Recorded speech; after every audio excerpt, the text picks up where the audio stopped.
Halo teman-teman, selamat datang di Value Stock. Hari ini saya akan membahas analisa fundamental SMRA kuartal ketiga tahun 2020. Oke, ini disclaimer-nya. Yang pertama, ini merupakan sharing analisa fundamental, bukan ajakan beli jual ataupun suatu saham, dan keputusan investasi ada di tangan teman-teman selaku investor. Yang ketiga, dari analisa fundamental ini bisa dijadikan referensi untuk analisa saham-saham yang teman-teman miliki. Oke, pertama-tama kita masuk ke bisnis model dari SMRA ini. Jadi untuk kegiatan usahanya bergerak di bidang usaha properti. Untuk sumber income-nya berasal dari penjualan atau sewa properti. Untuk segmen usaha atau marketnya di Indonesia.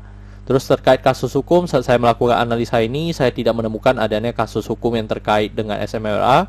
Terus untuk kepemilikan sahamnya dimiliki oleh PT Semarop sebesar 33,78%, PT Sinar Megah sebesar 6,6%, dan sisanya dimiliki oleh masyarakat sebesar 59,62%. Oke, kita masuk ke dari segi revenue-nya. Teman-teman bisa lihat dari 2014 sampai 2019 cukup konsisten ya dari segi pendapatannya. Dan di 2020 ini, terutama kuartal 3, mengalami penurunan 25% dibandingkan dengan kuartal ketiga 2019. Dan bisa kita asumsikan jika kuartal keempatnya memiliki kinerja yang sama dengan kuartal 3, maka sampai akhir tahun akan mengalami penurunan sebesar 25,4%. Dan di sektor properti ini kita juga harus lihat dari satu sisi ya, yaitu dari segi recurring income. Jadi untuk recurring income-nya itu di 2020 kuartal 3 sebesar 30% dari pendapatan 3,3 juta ini. Sedangkan kalau 2019 kuartal 3 sebesar 38%. Terus dari segi net profit kita lihat dari 2014 sampai 2019 cukup beragam ya dari segi net profitnya. Dan di 2020 kuartal 3 ini kalau kita bandingkan dengan kuartal 3 sebelumnya mengalami penurunan yang sangat signifikan, yaitu 103,9% atau sampai ke titik minus ya teman-teman. Terus kalau kita asumsikan juga kalau kuartal keempatnya juga minus seperti kuartal 3, maka sampai akhir tahun jadinya 103,2%. Tetapi ini kita perlu lihat lagi ya teman-teman sampai memang laporan keuangannya keluar. Dan di sini kalau saya lihat memang mereka kena dampak pandemi ya, yang dimana waktu itu lockdown, mereka kegiatan mall tidak boleh buka dan lain-lain.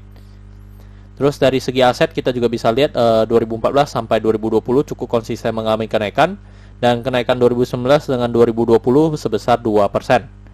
Dari segi hutangnya juga konsisten mengalami kenaikan, dan kenaikannya sebesar 4%.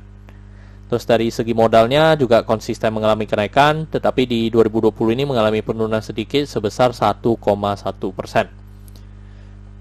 Terus di sektor properti kita harus melihat namanya lembengnya. Mereka masih memiliki tanah gak? Karena mereka kan memproduksi properti atau mereka bangun properti habis itu dijual. Itulah sumber income utamanya mereka. Kecuali memang udah perusahaan properti yang cukup lama yang mereka udah tidak punya banyak tanah, tetapi recurring income-nya yang membuat mereka masih bisa survive ya teman-teman.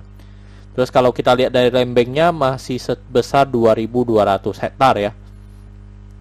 Terus yang kita masuk ke summary laporan keuangannya dari 2014 sampai 2020.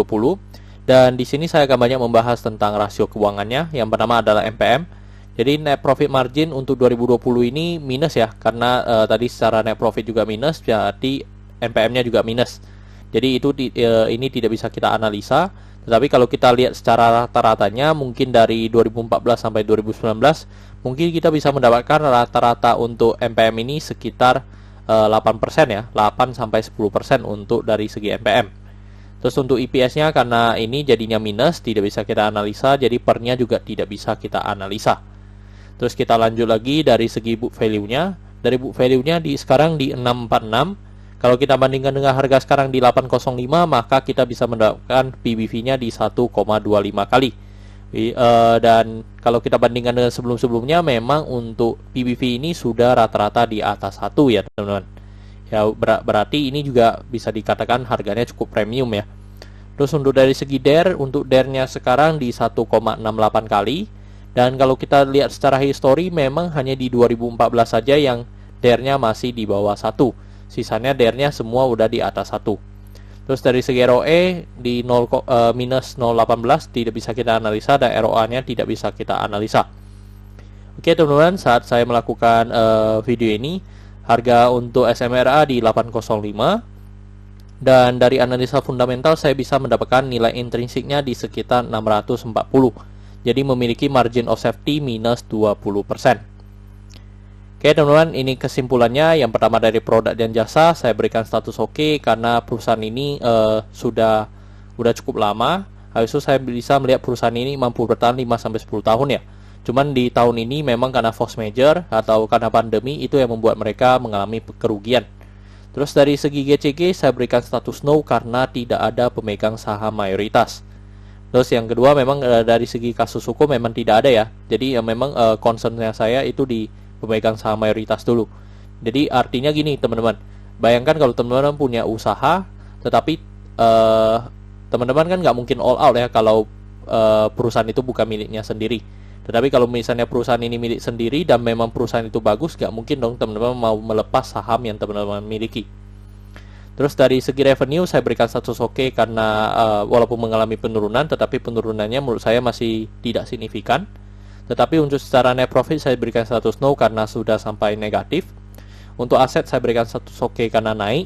Untuk liability saya berikan status no karena DER-nya sudah di atas 1.